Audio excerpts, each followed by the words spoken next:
जय भारत दोस्तों।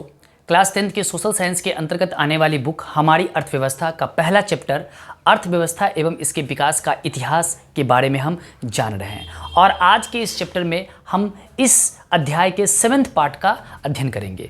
इसके पिछले पार्ट्स में हम लोगों ने अर्थव्यवस्था की जो मुख्य संरचना थी, यानी कि अर्थव्यवस्था का जो मुख्य क्षेत्र था, प्राथमिक क्षेत्र, द्वितीयक क्षेत्र, तृतीयक क्षेत्र, इनके बारे में हम लोगों ने डिटेल से अध्ययन करा था कि प्राथमिक क्षेत्र में कौन सी आर्थिक क्रियाओं को शामिल किया जाता है, द्वितीय क्षेत्र में कौन सी आर्थिक क्रियाओं को शामिल किया जाता है और तृतीय क्षेत्र में कौन सी आर्थिक क्रियाओं को शामिल किया जाता है।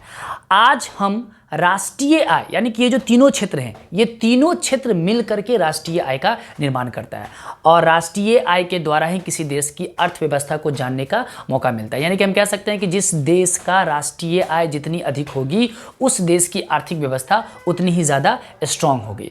तो आप यहाँ पे देख सकते हैं कि बोर्ड पे लिखा हुआ है कि राष्ट्रीय आय में विभिन्न क्षेत्रों का योगदान, यानी कि किसी भी देश के जो तीनों क्षेत्र होते हैं, प्राथमिक क्षेत्र, द्वितीय क्षेत्र और तृतीय क्षेत्र, ये तीनों का राष्ट्रीय आय में कितना प्रतिशत योगदान है, ये हम तालिका के द्वारा समझेंगे। और ये भारत के संदर्भ में है और हम यहाँ पे 1901 से लेकर के 2013 वर्ष तक के 2013 वर्ष तक के घटना को हम यहाँ पे समझने की कोशिश करेंगे कि राष्ट्रीय आय में विभिन्न क्षेत्रों का योगदान कितना है। राष्ट्रीय आय में विभिन्न क्षेत्रों के योगदान को समझने के लिए हमको थोड़ा सा समझना पड़ेगा कि राष्ट्रीय आय क्या होता है। हालांकि हम जब अगले पार्ट में बढ़ेंगे तो हम राष्ट्रीय आय, प्रति व्यक्ति आय, उनको हम डिटेल से इस चैप्टर में हम अध्ययन करेंगे।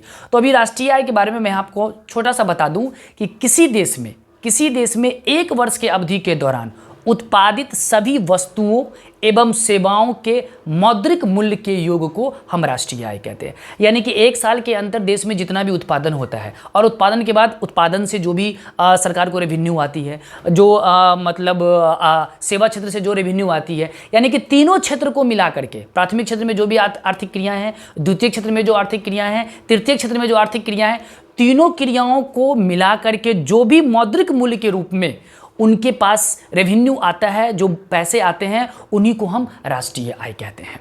ठीक है। और जब हम प्रति व्यक्ति की बात करेंगे तो जब इसी राष्ट्रीय आय को जब कुल जनसंख्या से जब हम डिवाइड कर देते हैं तो हमारा प्रति व्यक्ति आय निकल के आ जाता है। उसके बारे में हम बाद में चर्चा करेंगे। तो राष्ट्रीय आय आपको समझ में आ गई होगी कि एक साल के अंतर, यानी कि एक वर्ष के अवधि के दौरान भारत में जितनी भी वस्तुओं एवं सेवाओं का उत्पादन होगा, उनका मौद्रिक मूल्य, उनके मनी को जोड़ने के बाद जो हमें प्राप्त होगा वही हमारा क्या होगा, राष्ट्रीय आय होगा।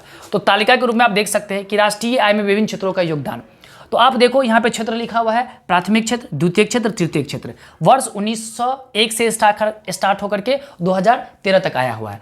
आप देख सकते हैं कि प्राथमिक क्षेत्र में वर्ष 1901 में जहाँ 63.6% योगदान था, वहीं 1921 में 76% योगदान था, यानी कि बढ़ा है।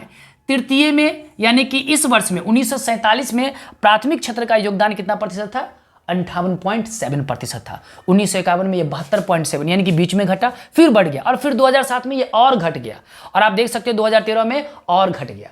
कौन सा क्षेत्र, प्राथमिक क्षेत्र। लेकिन बाकी क्षेत्रों को आप देखेंगे तो बिल्कुल ये बढ़ा है। द्वितीय क्षेत्र में देखिए 12.7, हालांकि यहाँ पे घटा है, फिर यहाँ पे क्या हुआ है, बढ़ा है, फिर यहाँ पे क्या हुआ, घटा है, लेकिन उसके बाद ये बढ़ा है। यानी कि 1951 के बाद, अब अगर आज़ादी के बाद के दृश्यों को आप देखें, 1947 के आज़ादी के बाद को दृश्यों को देखें तो द्वितीय क्षेत्र और तृतीय क्षेत्र में अधिक बढ़ोतरी हुई है, जो भारत की अर्थव्यवस्था को मजबूत बनाने में एक अहम योगदान निभाया है। 2013 के डाटा मैं यहाँ पे नहीं दिखा रहा हूँ, अभी इसके आगे वर्ष के डाटा को और देखेंगे। जो भारत की 5वीं अर्थव्यवस्था के लिए जो जिम्मेदार है वो कहीं ना कहीं द्वितीय क्षेत्र और तृतीय क्षेत्र ज़्यादा जिम्मेदार है।